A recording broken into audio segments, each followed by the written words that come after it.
Hello and welcome to Murder Dictionary Podcast. My name is Brianna and that is Courtney. Hello. Hello. Hello. So we're going to talk about a new subject this week. We are on letter F for Facebook killers. But before we get started, we wanted to remind you that in our description... Let's say you just bought a house. Bad news is, you're one step closer to becoming your parents. You'll proudly mow the lawn. Ask if anybody noticed you mowed the lawn. Tell people to stay off the lawn. Compare it to your neighbor's lawn. And complain about having to mow the lawn again. Good news is, it's easy to bundle home and auto through Progressive and save on your car insurance, which, of course, will go right into the lawn. Progressive Casualty Insurance Company, affiliates, and other insurers. Discount not available in all states or situations. Description and show notes. You can find some links to the resources that we use this week to kind of look into cases. So if you want to read a little bit more, definitely check those out. We also have links to our Facebook, Instagram, and Twitter. So if you want to stay updated on when we're putting out new episodes or when we're putting out Patreon episodes, which we've had a couple in the last couple weeks, then definitely follow us on Facebook. And we have a lot of good, stuff to cheer you up because we talk about some serious stuff, but it's mostly memes on our social media. Have a little giggle. Yeah, if you need a little pick-me-up, we got you. The other thing that we have in our show notes is the links to our Patreon and our Threadless. So if you want to get some merch items like mugs and shirts and stuff like that, definitely check out our Threadless. And on our Patreon, you can get access to bonus episodes and little items for merch like stickers and stuff.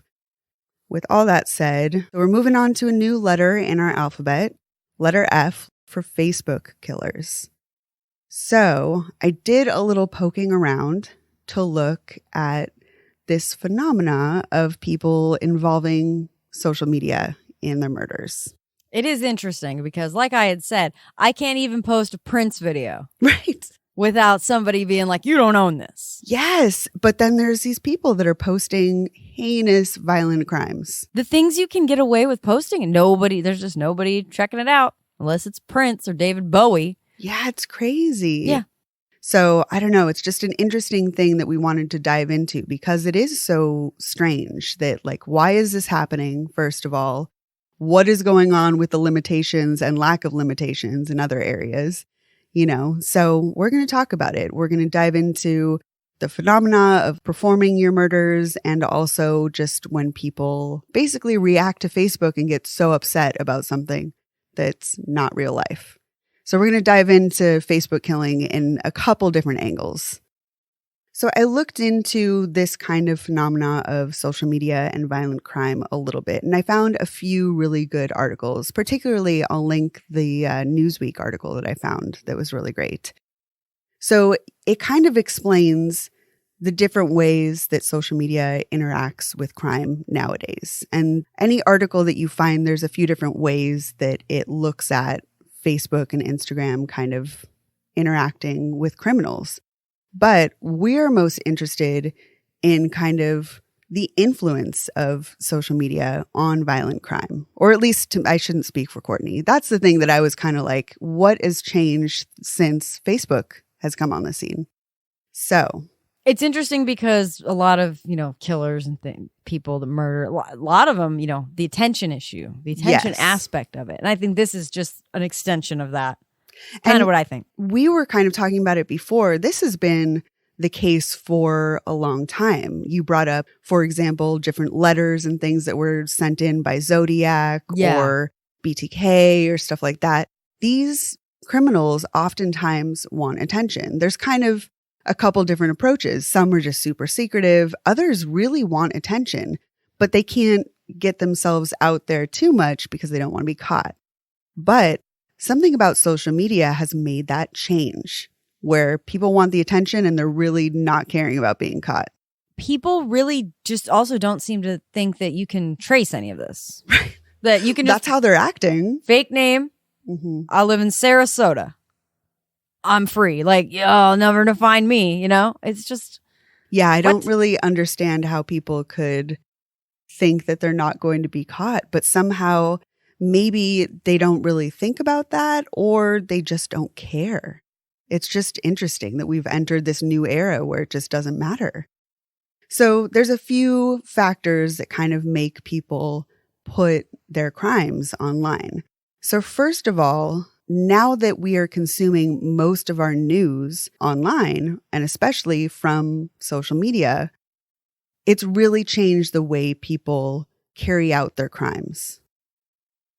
Since getting information about crime has changed from reading it on a page to actually seeing it on your Facebook feed, now people have kind of shifted from this passive role to an active participant and even performing these crimes on their own social media. Like we said, previously, people have been really secretive about the crimes that they commit. And in the new social media era, that has completely shifted. So in the 21st century, we have what is called performance crimes. Social media is also changing the nature of criminal behavior. So oftentimes, criminals will boast about what they've done online to their friends and followers. And this is more and more common as time goes on. So there's two types of performance crimes. The first one is called informed consent. So this is where the people that are actually in the crime are aware of the filming and they know what is going on and they're just trying to act out this criminal behavior. Like some examples of this is ghostwriting or playing a prank or kind of humiliating people, but it goes into the level of criminology, right? This is like those punch-out games. So those fall into that category of informed consent performance crimes. The second type is uninformed, which is where the person that's being filmed doesn't know that it's going on. So they have not given consent to be filmed. They don't know what's going to happen. And the perfect example of this would be revenge porn. Yeah. That's a whole nother, the whole revenge porn, that's like another day. Yeah, it's just really crazy. I mean, that's really the best example of the second type. And, you know, someone that's completely uninformed of what's going on just gets victimized, you know, but we're seeing this happen more and more. And of course, before social media, who would even thought that that would happen? It's crazy. The only like revenge porn I can even like, I don't know, it just comes to me is like Pam and Tommy's safe being broken into. Is that like in quotes the beginning? Yeah, in the beginning of the revenge porn, like that to me might be, you know. Yeah, I'm mad at things you, like that. so you I'm know? going to humiliate you by releasing this intimate videotape on his shoulder. That camera. Yes, but nowadays it's like maybe that was the beginning, but it's just more and more common. Not only is it more common, but it's just easier to do.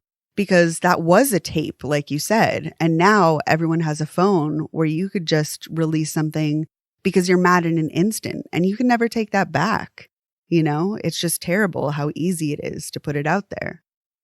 So the other factor that makes performance crime more prominent in this era is that not only is social media just more available, we have it in our hands, but it's also created a complete celebrity culture that we're very attached to nowadays.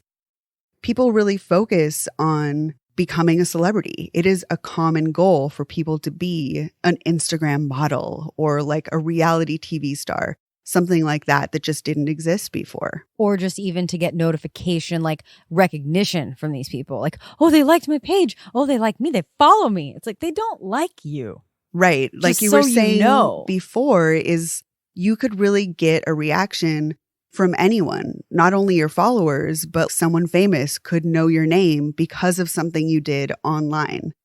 For really, you know, going to be very intoxicating for someone needing attention. The allure of that to people that are even criminals is a big deal. So it's completely changed the way that criminals behave. So because of this celebrity culture, it's resulted in a lot of people posting these pre-crime plans and confessions, videos of themselves doing awful things, and also post-crime footage of them bragging about what they've done. And we see this more and more often. I know that you found the term infotainment, which I thought was incredibly perfect and interesting. And that's really what has developed out of the rise of social media and its interaction with true crime. It becomes infotainment, where it doesn't seem like news. It seems like something you're just consuming to be entertained by. And therefore, people that, can be content creators and make infotainment. So they feel like they can be criminals that are famous celebrities. Not only that, but I just like to break down words because I love the language. And tainment, okay, entertainment, sure. But info. If somebody comes to you and goes, yo, I need the info. They're not talking about like the information, the serious facts. They're talking about, I need the Cliff's Notes of it, a bullet point, because I'm not even paying attention to what you say because I'm on Instagram. So infotainment, I feel like it has this double meaning of it, where it's something, it's like, it describes what we're dealing with, but it's also almost a backhanded compliment way of saying it, that like you're not serious about shit. Right. Info, give me the 411 is how it comes to me. Maybe wrong, but infotainment is a great buzzword. Yeah, that's true. It seems like a very superficial, cursory evaluation of something going on. Definitely. So it's not really, I've noticed as a side note, a lot of the news stories now on your Facebook feed have a little blurb on the bottom that say it's a 2-minute read. It's a 5-minute read. I love that. And that is crazy to me. And it is a perfect example of what you've said, of just like, people don't really want the in-depth story.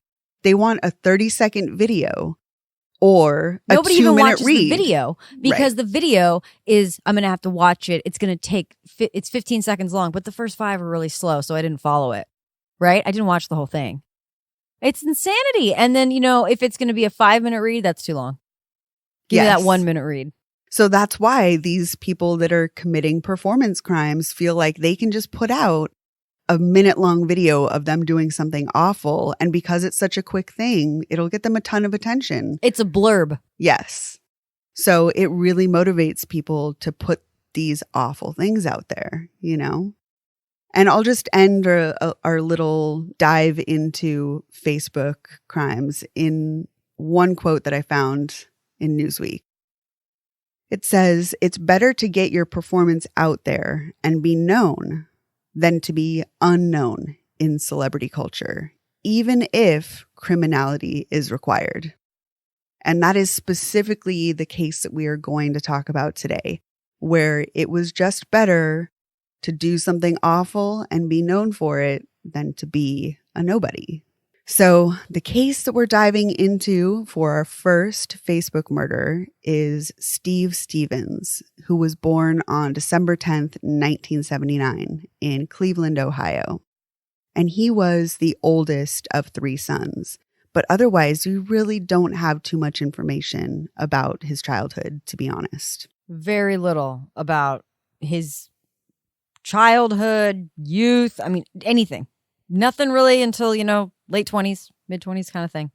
And one of the things that makes me think is like, well, this is a Facebook crime. Maybe everything we know about him is just from his profile. And if it started in his adulthood, then we don't know anything that happened in his childhood, Yeah, that's pretty much it. So a neighbor who lived across the street from Steve since his early teens said that he recalls Steve had a history of abusing animals in the neighborhood. He tells this story of how Steve took a parakeet out of its cage and just slapped it into the ground repeatedly while laughing the entire time. The neighbor was so freaked out. Yeah, that's and he said he just traumatizing. laughed. He just laughed at it and was just like, "Why are you laughing?"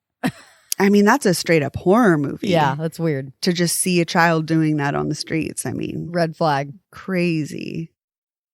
Another neighbor had a similar account and said that he also knew that Steve abused animals.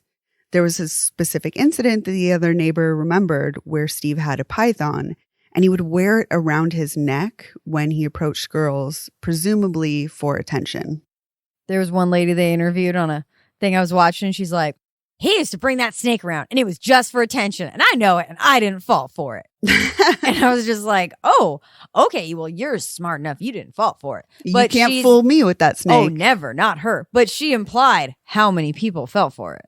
Yeah, but then obviously. Again, like, what is this asshole doing? Just wandering around like, check out my snake. Well, he saw that Britney Spears video, Slave for You, and he's like, yeah, that's my look from now on. The MTV version, the MTV Awards version for sure. So people do surprisingly remember that he was really pretty well known to be good with kids, which is kind of shocking to me because usually it goes hand in hand that you just kind of have no empathy for innocent people, you know? This shocked me completely.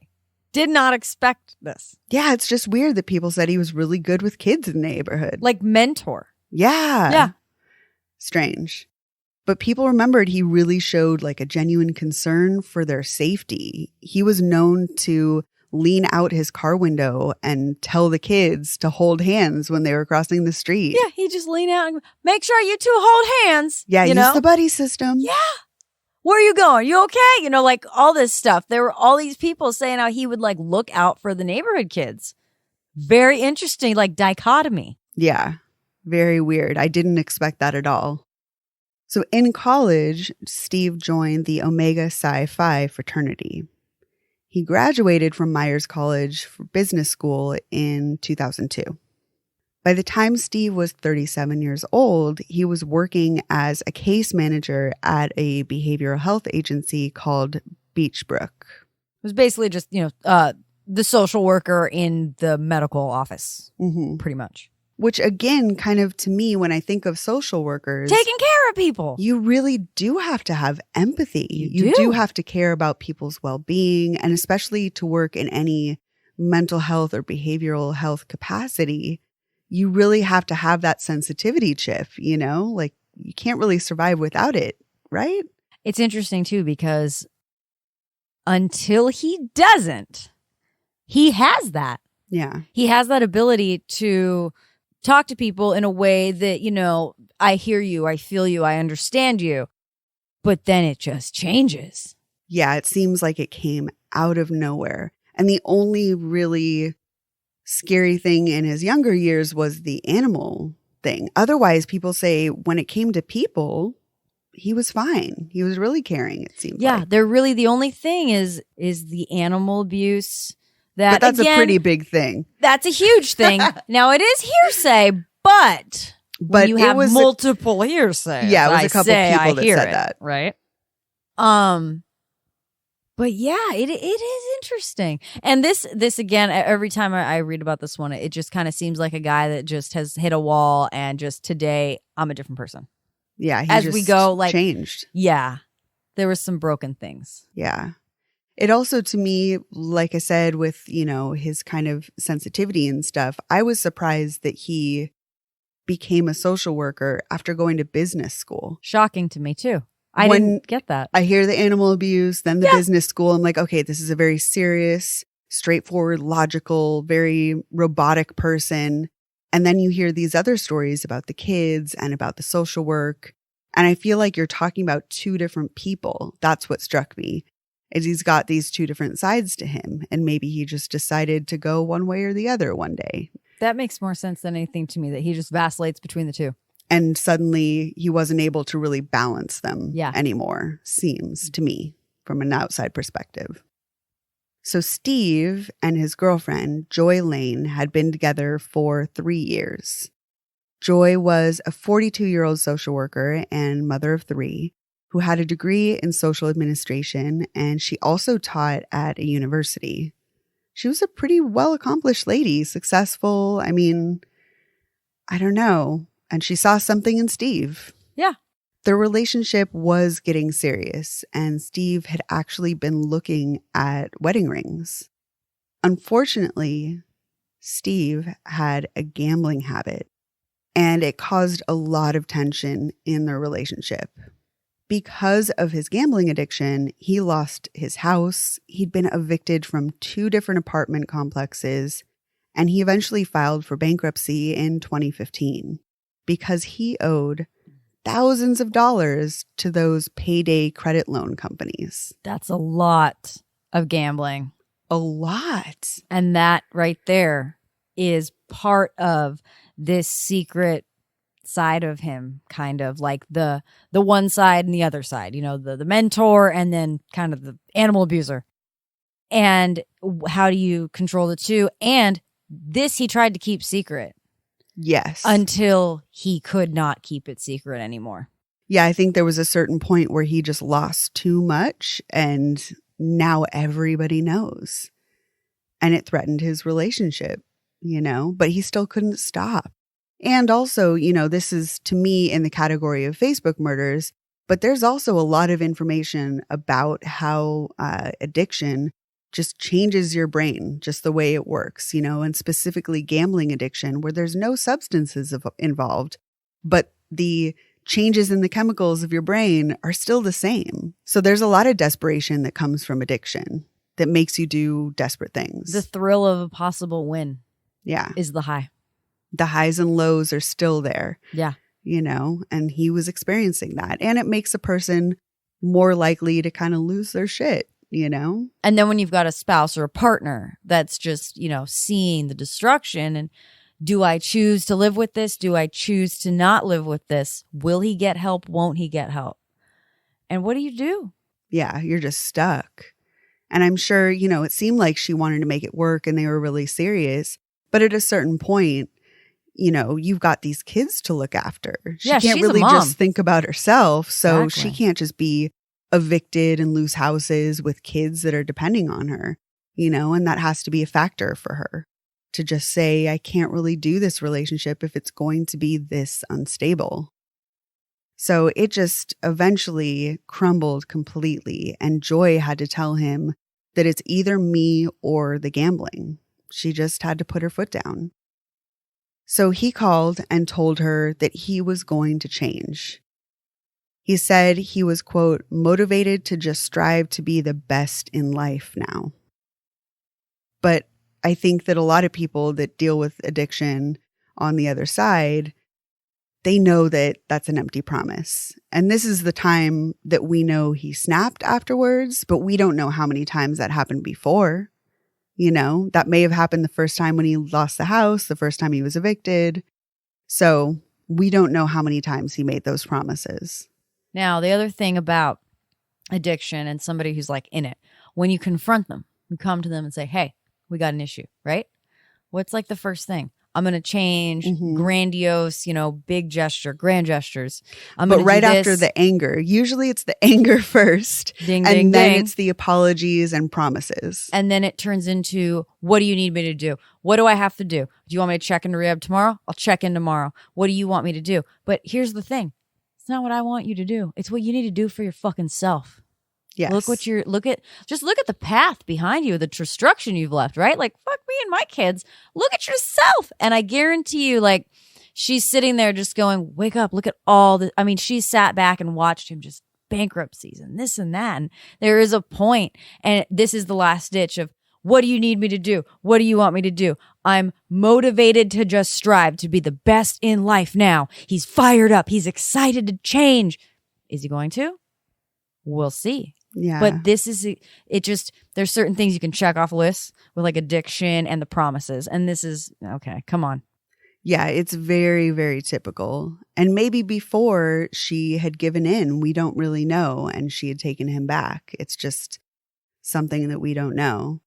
But it is very typical pattern that he follows. You can see it right away. Feels like he knows that he can't do it too, because then what happens next? Yeah, on Saturday, April 15th, 2017, Steve called Joy and he suddenly broke up with her.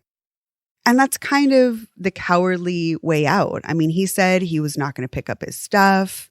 She could just throw it away. He basically semi-ghosted her. He phone call ghosted her, right? And so it seems like he probably fucked up and didn't want to admit it. And to him, it was easier to just break up with her instead of admit that he had relapsed, you know? That's typical addiction. Burn it all to the ground instead of taking personal responsibility. And then when she says, you're nuts. I can't deal with this. It's her fault. She threw my shit away. She wouldn't even let me come get my stuff. Can you believe it? I was just trying to get better, and she wouldn't even help me. Yeah, that's definitely a huge aspect. The victim I felt thing. that coming through when I was reading this stuff. These like little quotes and Facebook posts he was making and stuff, and like the backhanded shit and the like, the next day I call you and break up with you, even though I'm like, what can I do to change my life, right? Yeah, it seemed like he created a situation where she was the enemy. He made all these awful things happen through his addiction and then blamed her and felt like she had wronged him, when that just wasn't the case. Everything that crumbled in the relationship was a direct result of his addiction and his behavior. He knows he's caught. Now he has to punish everybody that knows. Exactly. He's got to punish her. She caught him. At the same time that he was breaking up with Joy, he also made a call to his mother, and he told her that it would be a miracle if she ever saw him again.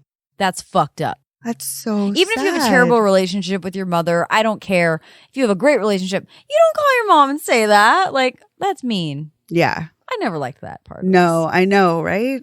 It's cruel. It's really, again, like you brought up before, it's an attention thing. Yes. It's a look what victim you've thing, made me do. Yeah, it's just him wanting to be like, it's your fault. Come save me. I'm fucked up. That kind of stuff. But just look at me because I'm suffering. The next morning on Easter Sunday, April 16th, 2017, Steve posted a video on Facebook saying that he was going to go out and kill somebody.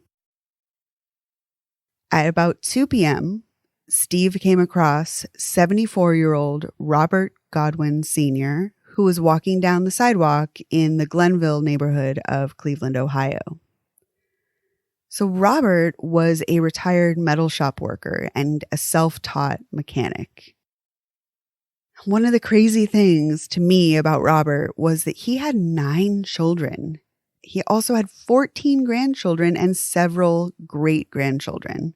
Like, he had so many family ties and ties to the community. Neighborhood staple. Yes. Everyone knew him. They saw him out walking around. He would sometimes collect cans on the street and recycle them. And people knew him from this. They would see him around. So he was really well known in the neighborhood. And that's exactly what he was doing on this Easter Sunday morning. He had just finished an Easter brunch with his family, and he was leaving, and he told them all, "I'll see you guys next time." As he was walking home, he was collecting cans in a plastic bag when Steve spotted him on the sidewalk. And he's like in the throes of this now, Steve. He goes by Stevie Steve on Facebook too, by the way. He's just driving around, making these videos. Not on Facebook Live, but just posting these videos, getting fired up, getting worked up about how he's been so wronged and what's he going to do now? And honestly, just desperation. And he's just driving around. He's in a full-blown frenzy at this point. He really, I think, knows he wants to do something crazy. He wants to do something to get attention. He wants to do something on a big public platform so that everybody knows he snapped. But he doesn't know what that is yet until he runs in to Robert and he sees him and just, that's the person he's going to attack, you know? Robert was just in the wrong place at the wrong time. It's so devastating. I don't really mean to be callous, like if he knew the victim, it would be better or anything like that. But it's just so devastating to me that this complete stranger was victimized by someone where he was just in the wrong place, wrong time. He ran into him and that was the end for him. That's so sad. It makes it almost like it's extra cold-blooded. Yes. And this is just someone you've never even seen before. I mean, I don't even know what to say because I think the whole time I was looking through this, I'm just like, this makes it scarier, but like, what is it that makes it scary? And what it is we're around strangers all day. You go to the grocery store, you walk by a stranger and imagine one of them just, hey, you. And now that's the one. And no reason. No motive. It's definitely extra terrifying when you think that it could happen to anybody. Motiveless you know? crimes are the ones that, stay with you. Yeah, it's very sad, very shocking. Now, we've got Robert on the sidewalk collecting cans, and Steve takes a video where you can see that he's in his car and he is right next to Robert. And he looks in his rearview mirror where you can see Robert. And Steve says, "I'm about to kill this guy right here, the old dude." So in the video, Robert's walking in the background carrying a plastic shopping bag with some cans. And Steve gets out of his white Ford Fusion. He walks up to Robert, a complete stranger, and asked him to say the name of Steve's ex-girlfriend, Joy Lane. Steve said to Robert, quote, "She's the reason why all this is about to happen to you." And Robert instinctively just raises his hand with the bag of cans, just up in what seems to be kind of a split-second attempt to block Steve's gun. Steve points the gun with no hesitation and shot Robert in the face at point-blank range. And Robert just dies instantly and falls to the ground. He knows that something is wrong. Like this person's approaching him. He just pulls over, jumps out of the car. Joy Lane say this. And before he even finishes saying the name kind of thing, Robert's kind of already just, I think, even for being, an older man, he had it like he knew something was wrong. And he lifts the bag up, almost like, block the shot kind of thing, but it's just too late. Yeah. And he's a little old man, and by the grace of God, it was instantaneous. Yes. Yeah, that's the only thing that's something to be grateful about this was he really didn't suffer. It's not like he did this, kidnapping or elaborate sort of brutal thing. It was a very straightforward murder where he just died instantly, thank goodness. But it's just so devastating that this stranger was in the line of fire and that was it for him. Steve posted the video that he had taken of the murder onto his Facebook page. So like you said, it wasn't on live, but he just posted the video after the fact. This detail of him actually posting the video is why he received the moniker the Facebook Killer. Shortly after, Steve posted another video of himself claiming that he had spree killed 15 other people on what he referred to as the Easter Day slaughter. Now, I don't know if that's just like throw people off or I think it was really just to scare other people. Just like, you don't know where I am. All you know is I'm in a car driving around and I got 15 people to kill, or I've already killed. It is confusing. Yeah.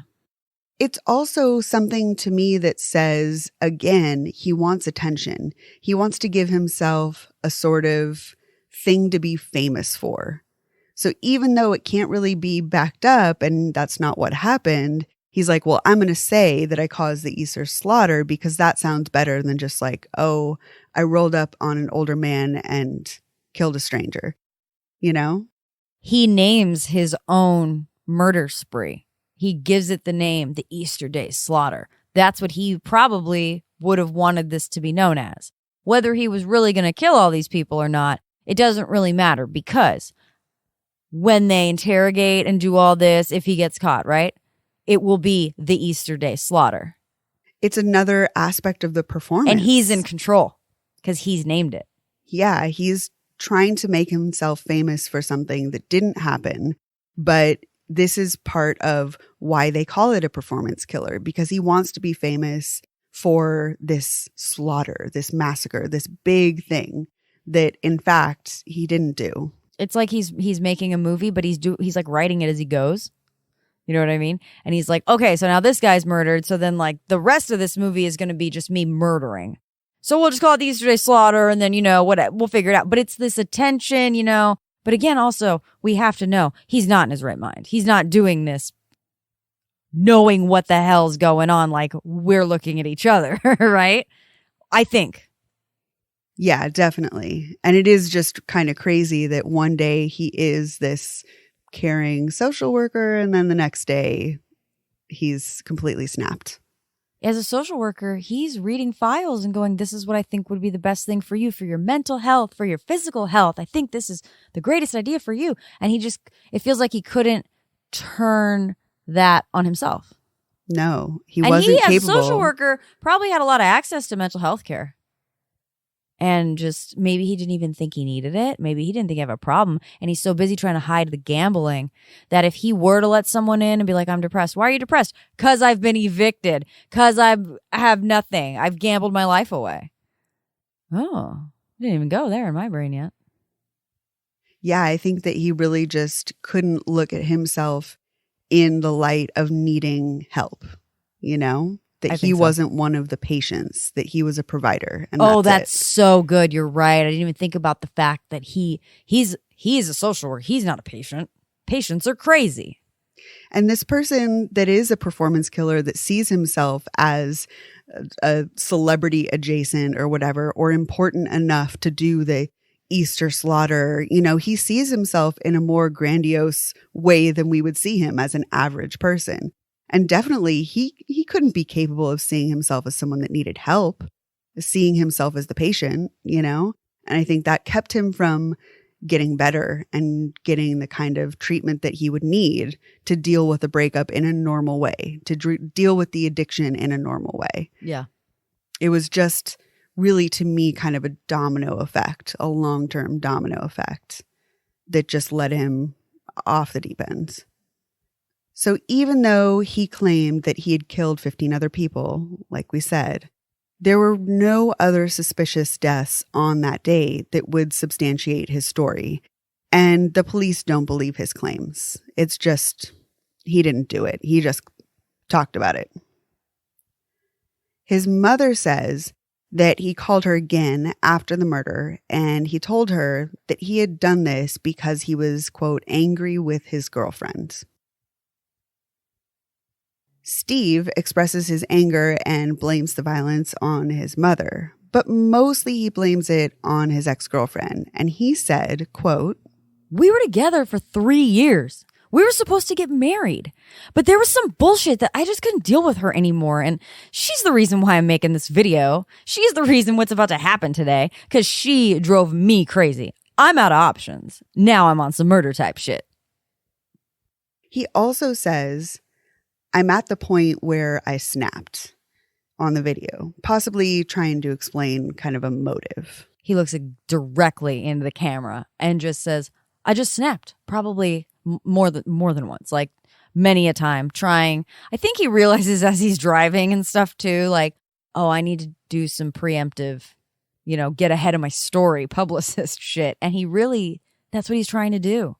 That's exactly what I thought, that he was trying to put a spin on it, where he looked at it, especially as someone that's social media conscious, that's thinking about their image, yes, thinking about people's perception. He's also probably thinking, if I use buzzwords like snapped, something to imply temporary insanity, then I won't have to suffer the consequences as harshly as not saying that. I need to kind of put that spin of, crime of passion kind of thing on it. I think he was trying to use that to his advantage. My perception, at least. I agree with it. Immediately after the murder, a warrant was issued and Steve was charged with aggravated murder. In the immediate aftermath, Cleveland State University was put on lockdown, and later the manhunt expanded to several other states.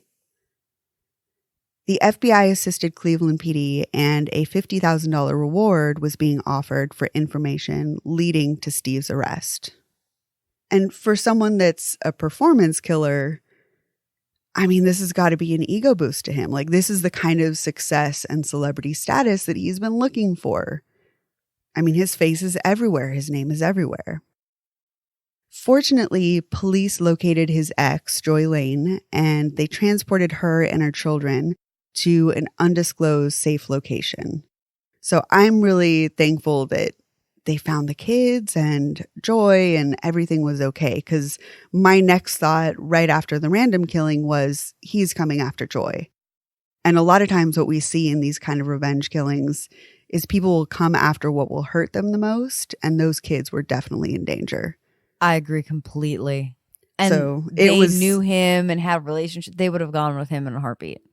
Absolutely. So that would have been completely awful. That was where I thought he was headed next. So thankfully, they were just found immediately, brought to safety. That is the only other real option I see for this like Easter Day slaughter. Would have been Joy and the kids. Yeah. To me, it was the only logical conclusion. It was just that was the next place he was going. He's killing strangers, but let's who put some knows? Logic on it, right? Why not?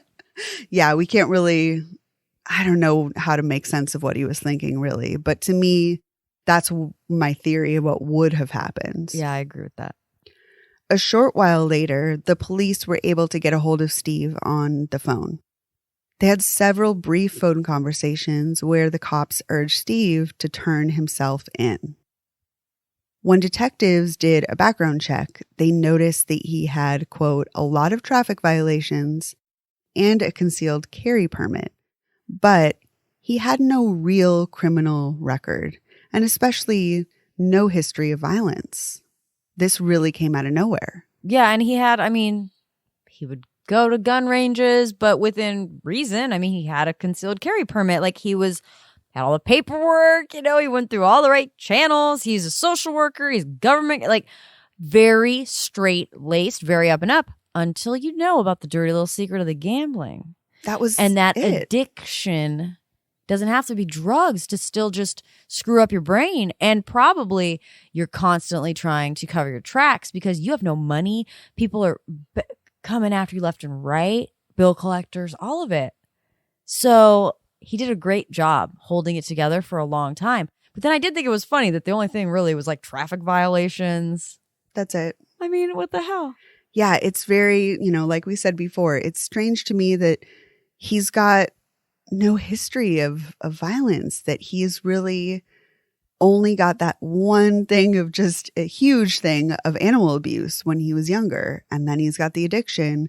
But otherwise, he's such an average, quote, normal person that's got this solid career in the mental health field. Like, it's very strange to me that this came out of nowhere. You know what else is kind of insane, too? Is like he had been in a relationship with this woman for 3 years.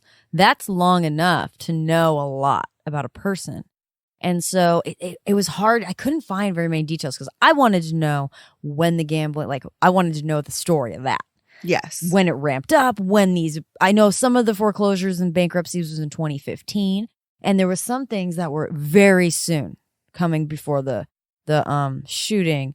But it's one of those things that makes you like, you think you know someone. You can spend 3 years living with someone. And then one day they walk up to an old man and say, because of you, I'm going to kill this guy.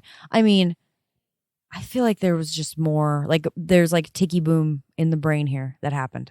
A ticky boom. That's Do you know what I mean though? Like, yeah, things definitely were ramping up right before the shooting, where the breakup, the evictions, like they were very, very recent right before this. So he definitely snapped and was pushed to it. But there was a long kind of uphill tension growing, right? It just like clicked to me. I threw my hand in the air and was like, oh my God, I just thought of something. It's kind of like with hoarders.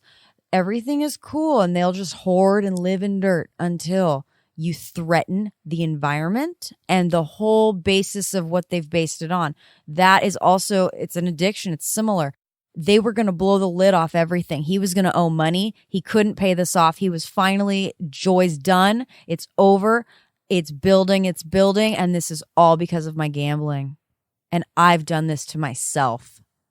It all came to a head. And he lost his shit. Thank God for hoarders. We can relate this. But no, it really is like the ripping the carpet out from under someone and now try to stand. That's exactly what happened. And he just couldn't do it. Like I say so many times. Not an excuse. Not an excuse. I mean, it's just I know. So many people. I mean, the amount of times that I've had to reinvent things because the carpet has been ripped out from under me is fucking incredible, to be perfectly honest. So it's just no excuse. I've lost so much. You know, like everyone out there can relate to just feeling so defeated. Yes. And responsible for your own demise. And how do I even build back? Yeah. And the foundation's broken. I need a new foundation. Like, where do you find that? You know, it's just your whole normalcy, the nonsense, or I mean, like, the sense is now nonsense. Up is down, black is white. And that is hard to make sense of. And when you have a gun in the home and you're unstable, this is not going to work out well. Yeah. And the gun is, you know, I don't mean to be like, oh, if you have a gun in your home, there's a problem. But there's a lot of other things leading up. And unfortunately, there wasn't a red flag with him where, like, you could have called and said, hey, take his guns. The gun gives you opportunity. If you didn't have the gun, it's just not possible. Exactly. But it doesn't mean that gun equals violence, you know? No, absolutely. He could have stabbed someone. But it made it very simple. Especially when you have a concealed carry, you can walk around with it. Yeah. It's so just hard for me to buy the whole thing when you've either been through a situation where you've lost so much or you've seen other people go through it. You know, for him, it was his own actions. A lot of people go through things where they had nothing to do with it. So to me, I lose any sort of sympathy and understanding when I think of that, you know, and it's just always what I go to is there's a ton of people that go through breakups and they don't go out and shoot somebody over it. Kind of weird analogy right now, but we personally know people whose houses just burned down in the Woolsey fire, lost everything. They have nothing. They're living in trailers right now. They have nothing. How are they going to rebuild? They're going to do it. They're going to pull up their goddamn panties and they're going to do it. And they're not going to complain, bitch, this is what you do. Some people are not made to fight this fight and crawl back. Some people just cannot. People are where they are for a reason. Always. I don't know. I don't necessarily always see it that way, but I do just so wholeheartedly believe in personal responsibility. So I just think that, you know, whatever he did, he made that choice. You know, there's just so many people that go through hard things that don't they go didn't to even that decide. That's violent what I mean. end. Like, this wasn't even done by you. Like, this was yourself. Fix it. So it's just, I don't know. I just really always have to say that where it's just like, okay, this is what happened, but people go through that shit every day and don't do terrible things. So clearly there was something bigger at play here for him in his mind and his heart. When the home that he shared with Joy was searched, several guns were seized. Steve's relatives put out a statement from their entire family saying that they, quote, do not consider Steve a part of this family. Instantly, they posted that. That's the other thing to me that's just like, oh, something's going on with that family. We don't know about his childhood, but that's pretty heartless. Something tells me he's kind of been a problem for a while. Yeah, there is that. That makes sense. Now, he also, remember what he does? He calls and tortures his mother and tells her, like, oh, well, you're never even going to see me again. So there's like, something there. There's some bullshit. He's been stringing people along, pulling crap his whole life. And now he's murdered someone. We're done. Yeah. We're done here. And a stranger. And it's not like it was self-defense. You can't even, this is just, he's nuts. We've seen it coming. That makes sense to me. It just seems odd to just go out of your way to completely distance yourself like that. I feel like even, you know, we see family members of not only victims, but murderers all the time. And they will say, like, we don't condone what this person did. We love them no matter what, but this has completely cracked our family. We see all these sort of reactions. But this is one of the first times I've seen a family within, like, minutes. I mean, it's really quick. Maybe I'm being dramatic, but it's pretty awesome. They took a stand. Yeah, it's right away. They're just yeah, fuck this guy. He's not our family. He can get the fuck out. He's on his own. Don't associate him with us. And that's crazy. Like, at the same time, family members began deleting all of the existing pictures of him on social media. They deleted all the posts they could. They really tried to erase him completely. And I really haven't seen that before. So like you said, I hadn't thought about it. Maybe there was a pattern of so much going on. They were like, this is it.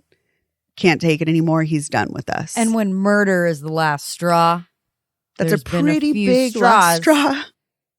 Yeah, we've gone through hundreds of straws. That's probably what that says, right? Right. Oh, yeah. Yeah.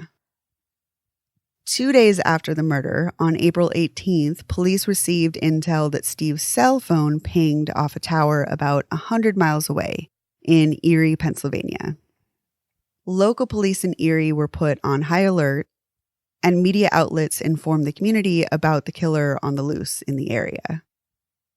Shortly after the story broke in the local news, Steve was spotted at the drive-thru of a McDonald's in Harbor Creek Township, Pennsylvania. And he was ordering a 20-piece chicken nugget meal. I had to know. I had to know what's he ordering, what's he want to drink, what's going on, what the hell time of day it is. I had to get all this info. I would call that a Courtney detail. Had to know. What was he eating? And the thing is, you found it. Sweet and sour or barbecue on your fries? Courtney has to know. It's a Courtney detail. We might be driving through shortly. Oh, I haven't had French fries in so long. But it makes sense to me. It's just like, we need to know. I don't know why I need to know, but so often I need to know what he was eating. I'm raising my hand like I'm in school right now. Like, wait, call on me. This is just like how everyone is obsessed with what is the last meal. Ted Bundy's last meal, Jeffrey Dahmer, all that. Honestly, it's funny because that I don't care about at all because I'm like, who can eat at a time like this? But if it was a 20-piece nugget, maybe. But it just is a little intriguing to me. It is. There's something about it where it's just like, dietary habits are interesting of anyone. Like, what would make you come up for air to be seen, you know, when you know that you need to be hiding out, you know? Try and go somewhere where you don't have to look anybody in the eye. You know, I don't know what the situation is, but fucking go forage in a farm or something. But like, you know that your face is everywhere on the news. If fruit is hanging over a fence legally, you can take it. So oranges, lemons. I mean, shit, man. Honestly, if you're on the run, travel through like farm town. Yeah, that's what you should be doing. Sleep in your car, you'll be fine. It's crazy. So, of course, because he was going through this drive-thru, an employee recognized Steve from the news, and they knew that he was the murderer on the run. So they called the cops. So the woman working the drive-thru took his money and so brilliantly stalled him by saying that his fries were still cooking and he needed to wait a few minutes. You know, she was just like so nonchalant, like, oh, we're making a fresh batch. You just got to wait here, trying to stall him. That's brilliant. So she went to the one of her other coworkers and was like, hey, listen, does that look like the guy? And she was like, yo, that's the guy. She goes to the manager or the owner of the place. And he's just like, okay, this is a crazy situation. Tell him about the fries. I'm going to go tell him this. Oh, sir, we want to give you good service, blah, blah, blah, blah. And it was a whole thing. There is the manager or the owner of that McDonald's, by the way, is just as drunk with attention and all this from this. If That's you hilarious. Google and look up videos for this stuff, it's the same guy. It's this dude, the McDonald's owner, just talking about how he saved the day. So we've got a performance criminal, performance murder, but we've got a performance hero, yes, on our hands. But really, it's this chick, you know? Yep. That saved the day here. She was spot on. My little sister works at a McDonald's drive-thru, and I'm just like, are you paying attention to all these killers? You could be giving them French fries. We're going to go get some French fries from her when we're done. Yeah, it's just, I don't know. That's crazy to me. I knew that there was a little bit of back and forth and stuff. I didn't know that the manager was just trying to get all the attention when clearly the person that recognized him was like the real hero of the story. You know, that's crazy. Imagine working there. Hey, does that look like? Yeah, that's the guy. Oh my God. To be a fly on the wall. Yeah. That would have made my life so tense and so hard to just act natural when you know this person already killed a complete stranger. What's going to make him, if you don't give him his fries, he's going to shoot you in the face. You don't know. Or maybe he already came there to do that. You just have no idea. So it was just brave as hell and smart as hell for this person to stall him and stand up and call the police. That's amazing. It's really, really cool. So he waited briefly, but something spooked Steve. He seemed to know something was up. And probably the manager coming over. Hello, sir. This is McDonald's, and we never talk to our customers this way. But we want to make sure you really love your fries. How do you like your fries? Crispy? We're going to make them crispy for you. Just, step right aside. Like, anyway. It's so true. There's got to be something in their behavior that kind of tipped him off. Oh, he gave it away. When you see this guy on video, you're like, get the fuck out of here. You stop it. So he left the restaurant suddenly. I don't know. Restaurant is a loosely used word. I wrote here. restaurant because it's a restaurant. Okay. That's what I said. Okay. We'll give you that. Whatever.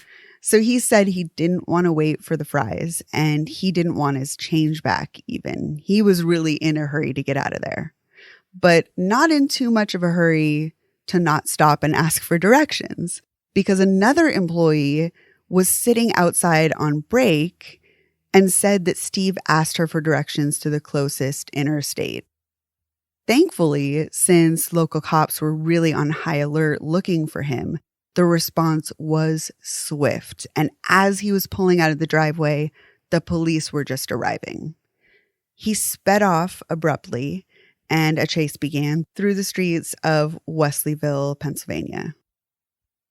Steve gave chase for a few minutes, but police quickly pulled a pit maneuver and disabled the car. As the police were approaching the car, the end of the saga was near, and he knew he was cornered with no way out. So Steve pulled out a gun and shot himself in the head. Steve died instantly on the scene. I don't think there was... It's either you're going to prison or you're going to die. There was no two ways about it. It was Andrew Cunanan and the Versace thing, too. You saw that. There was too much. He had too much going on. There was too much that had happened. Now he can't turn back. And he is not going to prison for this. You know what I mean? Stevie Steve was not that guy either. That was going to get caught and put somewhere where you were going to control him. The only thing that's weird to me is because he's a performance killer, because he's a Facebook killer, and he just really put himself out there to be a celebrity murderer, then it seems strange that he wouldn't want to live to see the recognition. I completely agree with you. And that's kind of shocking to me. Being famous in real life, okay, but now he knows that in death he's infamous. So maybe there's a little, like, I hate to say, oh, I feel better knowing that. But, I mean, we'll never know. I can't just be like, oh, this is why he shot himself in the head. Yeah. But because you're not thinking clearly. I mean, you're not like, how am I going to be famous if I kill myself? But also, how do you face all these family, the people, that all these things that are going to happen? Like, I'm caught. The jig is up. I'm fucked. This is the only way out. He seemed very Armageddon about everything, too. Anyway, just, we're going to be together forever. It's going to be great. I'm going to marry you. And then the next day, we're done. It's over. Throw my shit away. Burn it. I don't even care what you do. Like, he was just so, he just didn't have a grasp and what he wanted even. I don't think he even knew what he wanted. He just wanted to gamble. He's just a black and white person, it seemed. Yeah. Yeah, just very extreme in one way or the other. Yeah. But it just, I don't know, there's something about that that's just surprising to me. But you're right. I mean, he did claim to kill 15 people. Maybe he thought he would get, quote, credit for this Easter Day slaughter that he said, and he thought he would be infamous, which is probably a step above famous to this type of nut job, And also you have to think about too, and like, can you imagine what those years were like for Joy? Because I don't think that this person was always just a normal straight arrow. This guy was, we're going to get married the next day, burn my shit and throw it in the yard. I mean, I can only imagine, like, what do you want to have for dinner? Chicken? No, we're going to have beef. And then you get home to make beef. And he's like, I thought we were having shrimp. Stuff like that. Do you know what I mean? I mean, it sounds stupid and little, but... No, it must have been an emotional roller coaster. Oh, my God. And those girls, too. Or I think she had 3 daughters. Yeah, 3 kids, I think. Oh, my God. Yeah, that must have been kind of a terror to just be in the same house with someone that's all over the place. Even though he just seems so normal, it has to have been pretty extreme because we know he was gambling the whole time. We know that he was so black and white, There's got to be a lot of stuff that Joy endured that we just don't know about, When you watch the videos too, it kind of feels like, I mean, I don't know this person, all that, but you feel like kind of the air vibrate around him. He's got like a presence, even just in a car by himself. And I bet that was heavy. And when he was angry, you felt it coming off of him. Yeah, that's exhausting. It's exhausting. And you're hypervigilant as a spouse. You're just hyper vigilant all the time. Like, what can I do to keep them calm? What can I do? What can I do? And it is exhausting. And Joy has put up with this for how long? I mean, 3 and years. what she says too, it's like you can tell she's just tired. Yeah, absolutely. Afterwards, Joy Lane stated, quote, "I feel bad for all the families affected. He was a really good guy. He's been fabulous to me." And that is where I question her sanity, but at the same time, I don't even know, because it doesn't feel like she's lying. It says maybe to me that his concern with image also was something that she maybe shared with him. Yes. Where she really didn't want to say anything negative. She didn't want to paint their relationship in a negative way. And maybe that whole speak ill of the dead kind of thing. Who knows? But it just seems so unbelievable to me that they would have a great relationship, that, you know, he would be sweet to her and constantly there for her when he just snapped like this. I feel like it didn't come out of nowhere. And maybe he was a really good guy. I bet he was like a wonderful social worker to his patients. Right. And he was probably really nice to her daughters. And he was probably fabulous with taking out the trash. But there had to be things. And you're not just going to say like, oh, he was a fucking piece of shit. Right. Right? You know? And maybe she was afraid of I don't know, probably, people's reaction or something. Denial because too. It just, like you said, I think that maybe he kept it together for work, maybe for the kids. But I really don't 100% think that he was that great of a partner to her. And, you know, she says what she says for whatever reasons she says it. That's her. That's her business only. But I just feel like I have a lot of compassion for Joy. I feel like she probably went through more than she wants to talk about. And maybe just she says something positive to close the door and not have people ask further questions. They could have even asked her this like the day it happened, and she's in shock, and it's that asshole camera with the mic in her face. First blurb, what are you going to say? Yeah. What can she say? Yeah, there's something that tells me the whole there's thing's more weird. there. Yeah. Joy places a lot of anger towards Facebook specifically for actually posting the video of the murder. And Robert's family does too, rightfully so. You know, a lot of people were looking to Facebook very upset that this was publicly put out there. Facebook's initial statement said in part, quote, "This is a horrific crime and we do not allow this kind of content on Facebook." The fact that Facebook used the verbiage content when describing the murder did not go over well, and Facebook received nothing but terrible press. Like, why he even needs to tell us that they don't allow this content on Facebook is like, okay, I would hope not. Just then calling it content. Yeah, that's heartless. Say something sensitive. Say something just about how heartbreaking it is for these families, for, you know, the people that were the loved ones of the deceased, you know. Our hearts go out to the victims and we will do everything we can to make this right. Perfect. Done. Perfect. You should go work for Facebook. Should, right? But I mean, really, you could say something compassionate and supportive and try and say, you know, we'll look into it. We'll try and do better, something. But they just called it content, which is so heartless. They're too busy making Russian Facebook ads. Right. There was pressure from all angles, and Facebook eventually admitted that they needed to improve their policies and procedures.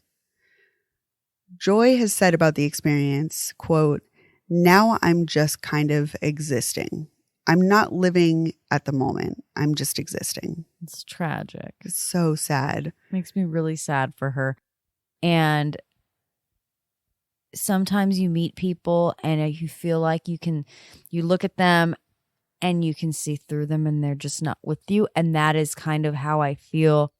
I have a visual of Joy telling me this. I just exist, and she's just looking through you. Yeah, she just seems kind of empty. And I feel like, yeah, that first, you know, she's trying to reconcile too that like this murderer, but he was a good guy to me. Like, and you know what? Maybe like, I mean, all things are relative. His good guy might be a horrible person to you, you know? So yeah.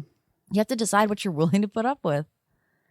But I really do feel that Joy's just it's just sad. She's just existing. How do you come back from that shit, you know? Yeah, I think that there's, like we've talked about so many times, there's just so much more than the victim themselves. It's just family members and loved ones and any of the survivors that really were close to the murderer. I mean, so many people were hurt by this. And to be the person whose name was used during the act of the murder, I can't imagine the kind of heartbreak that she feels, you know? Change my name. Well, that too. Mark Zuckerberg addressed the family and the tragedy directly at a conference, stating that Facebook, quote, needs to do better. Well, you could have said that from the beginning. It's definitely just like too little too late. I watched that little conference too, and it's just so like an afterthought. It just doesn't even feel, I don't want to say it doesn't feel sincere, but it doesn't feel sincere. It just is like, I have to say this. I said it. I'm not upset about it either. It's like, you have to say this because you're Mark Zuckerberg, but you're just going to call it, when we all walk away, you're still going to go, that content wasn't good for our channel. Right. It's not really coming from the heart or anything. Nothing's going to change. Less than 48 hours after the murder, 2 of Robert Godwin's daughters met with Joy Lane and let her know that they forgave her and they don't blame her for what happened. I am a cold-hearted snake, okay? I really don't cry a lot. I really don't. When I saw Elton John the other week, I cried my eyes out, but I couldn't tell you the last time. When I saw the video, because they have it on video, of Joy and the 2 daughters, like a baby. It was so amazing. And this is part of why I realized after a while when I'm researching this, trying to find out more, there's not a lot because his family was so like, he did the bad thing, like we're done with him. And then Robert Godwin's family was so accepting of, you didn't do this, we forgive you. And religion plays a huge part in this case. They were both very religious families and they forgave, decided to move forward. And because of that, there's really nothing after he killed himself. They hugged her. That's it. Case closed, you know? Which is kind of like the best way to do this, you know? Once he's erased, you can move forward.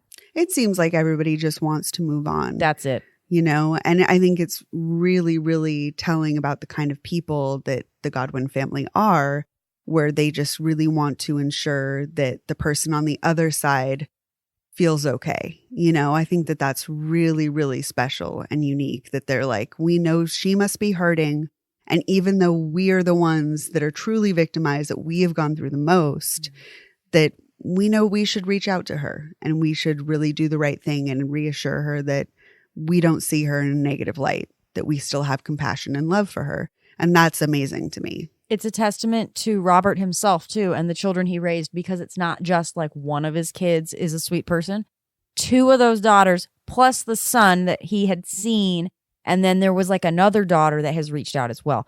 All of these kids wanted to make sure Joy Lane and her daughters knew they were victims too. They are in no way to blame for this. This was absolutely him. Steve made his own decision. Yeah. And that says something beautiful about Robert. And I think that, it's just kind of amazing to see that kind of end to it of something that's so tragic. Doesn't very often happen that way. No. Most of the time it just people take sides and then just lash out at each other, you know? It gets ugly. They lead the saddest existence because of the anger they carry and they can't get over it and the resentment and everything. And I'm sure that, it hurts. I mean, God, that's never going to stop hurting, but you're probably able to move forward easier than some people. And there is something to be said for religion and faith to getting through death and grief.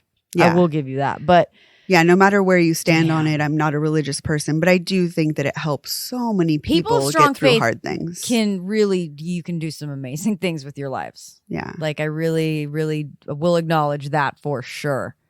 But what a story. Yeah, this one is just a really, really prime example of performance. And the only thing that stands out to me is just something that deviates from what I would expect was the fact that he killed himself.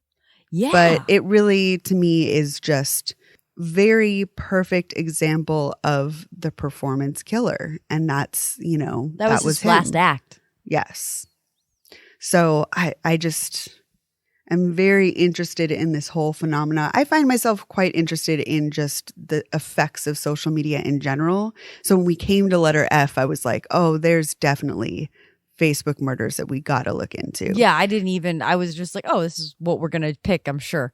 And I found a bunch of other articles that just go into this phenomena a little bit more. And so I want to, in the coming weeks, talk a little bit more about social media affecting crime and, what has changed since the prevalence of social media, But today it's just kind of like, this is performance killing at its, exact prime nature. And so this was a perfect case for it. So that's Stevie Steve. That was the funniest thing to me too, was the way they just talked about him. He was this like pretty upbeat, jovial, fun guy. Stevie Steve. Yeah, Stevie Steve. Like the Facebook post seemed like a chill person, like didn't seem crazy. Like, I don't know. When I see someone that repeats their first name, Johnny John. Yeah, I'm with you on that. I'm like, with you on that. Although I do know someone. I have a friend who calls me Cordy Court. I'll tell you the truth. Like, but at least you aren't walking around calling yourself Cordy Court, Touché. Which is a completely different thing. And I would have to be like, hey, Court, maybe we should just not hang out so much. Or I'm just going to change my name to Joy Lane instead of Cordy Court. Shit, that's terrible. It's interesting because obviously he had some deep shit and he probably was like a terrible person in there. But again, who are you sleeping next to sometimes, We should go home and watch Sleeping with the Enemy. Great movie. But I mean, really, because, he was a great guy. He was fabulous to me and my kids, which I'm sure she's telling the truth. But again, all things are relative. And what Joy thinks is a great guy might not be what you think is a great guy. Yeah, we just don't know. And then when he snaps and kills people, it's like, yeah, maybe not the same There's something more scale, there. Joey. Just a thought. But it's just weird to me that like there's very little about his childhood, but we just know about the animal abuse. And what that tells me is there's so much more. When you see one thing like that just means to me that there's more going on. We just don't know about it. And especially the way that his family reacted later. It's like, well, this is one big sign that something bad is going to happen. And the fact that we know nothing else about you. And they were so quick to just denounce you or whatever. Then to me, there's got to be something going on that's not right with that family. I don't know. That's my interpretation. One of my favorite things looking through this was I hate when I say these things. I know, like we need to get a list of words for you to swap out with positive ones. Bad. Okay, so one of the most interesting. That's what I was going to say. The most interesting things I found about this was when you go on YouTube and you're looking this up, looking for tidbits or whatever clips, most of them are short news blurbs. One of the best ever was this woman who knew Stevie Steve when they were young kids. She's the one that has all this to say about the python around his neck and all this and just some wild shit, which I am with you that there's way more we don't know. Just hearing her talk about it and the neighborhood kids and stuff talking about Steve, I was like, there's more here. A lot more. But nobody wants to talk about it. The only thing they wanted to talk about was that he murdered a parakeet and tried to pick up chicks with a python around his neck. What happened to the python? That's what I kept thinking. Questions. Yeah. We'll never know. This is just such a crazy one. It's just so hard to make sense of such random acts like this. Just somebody's grandpa just walking down the street on Easter Sunday. He had just left like early lunch with his, daughter and some grandkids and was going to be picking up cans on the way home. And so just arbitrary. But that's what makes us want to make sense of it, where we're like, okay, we've got animal abuse. What else happened? That for me is a driving factor in finding out more about why, what, who, just all the details of what led up to this. Like where's the bedwetting and the fire starting? So, I don't know. This is just an interesting case, a prime example of performance, which is the main thing that we see in Facebook crimes. So we're definitely going to dive more into this subject in the coming weeks. So we hope that you'll come back and listen to more information about Facebook killers, as well as more information on social media and its effects on the way that crime has changed, you know? It's just, things are changing and shifting. And I mean, just the DNA stuff, catching people with DNA now from 100 years ago, like, all these old cases, and things have changed. And also social media, like if you are on surveillance video beating someone up, that gets posted, that goes viral. The next day, you have to turn yourself in because they're coming for you because you cannot hide anymore. So crime, and it's more crime investigation, has really been affected by social media as well. And one has to catch up with the other. It's like it's the cat and mouse game where the criminal's doing it first and then the police have to now catch up, and the criminal's going to do a little different next time they have to catch up. So it is going to be interesting to see like what we're allowed to post and things. And after these Facebook killers is now I can't post Prince videos. But I think the way that things have changed, it's just very telling to me that we don't even know what's coming. The same way that we couldn't have foreseen the change that social media inspired as far as the crime community. I mean, we just don't know what's going to come, There's so much more that's going to happen as a result of social media that we can't even see it.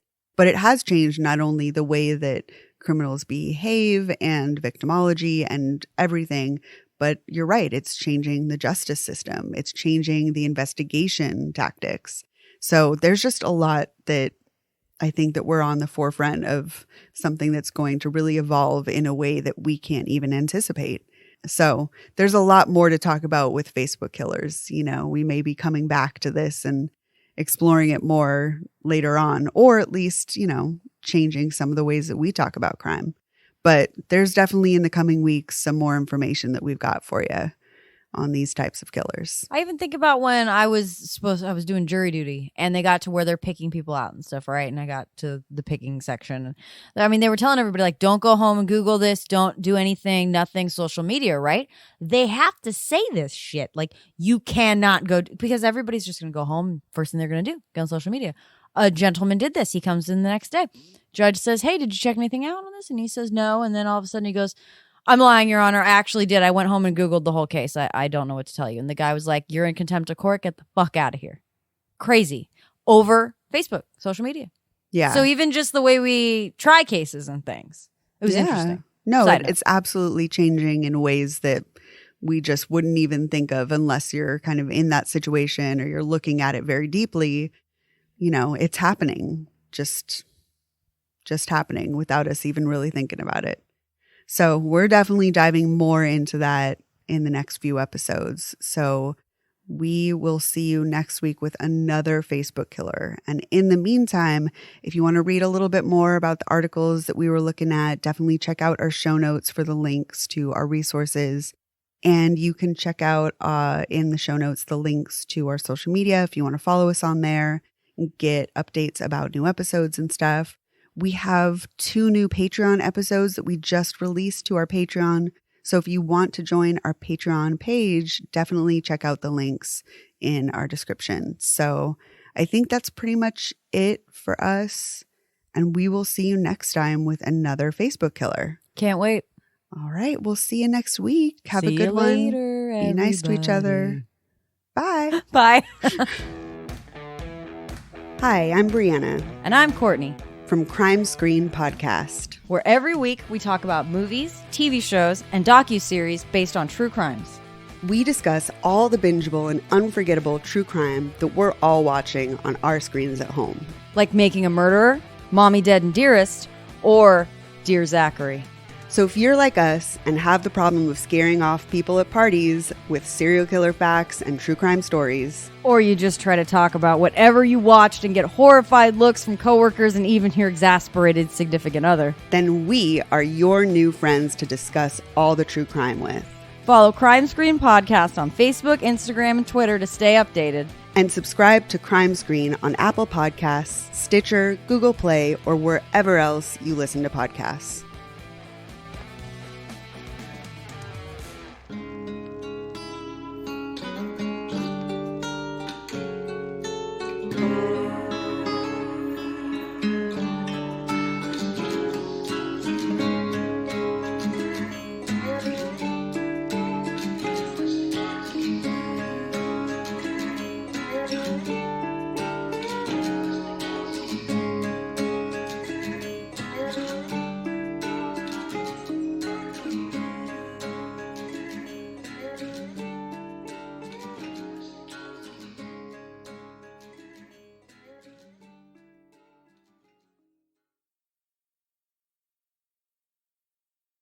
Finding the right pros for home projects can be tough and spark a lot of questions like, how do I find a pro who can help? Will they do a good job? Will I get a fair price? That's where HomeAdvisor can help. From leaky faucets to major remodels, HomeAdvisor connects you to the right pro for the job in seconds and even helps you get a fair price. Read reviews, check project cost guides, and book appointments. Go to HomeAdvisor.com or download the free HomeAdvisor app to start your next project.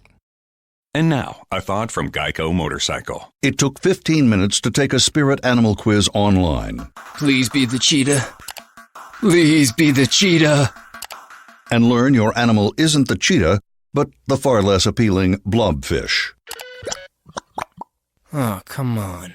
To add insult to injury, you could have used those 15 blobfish minutes to switch your motorcycle insurance to Geico.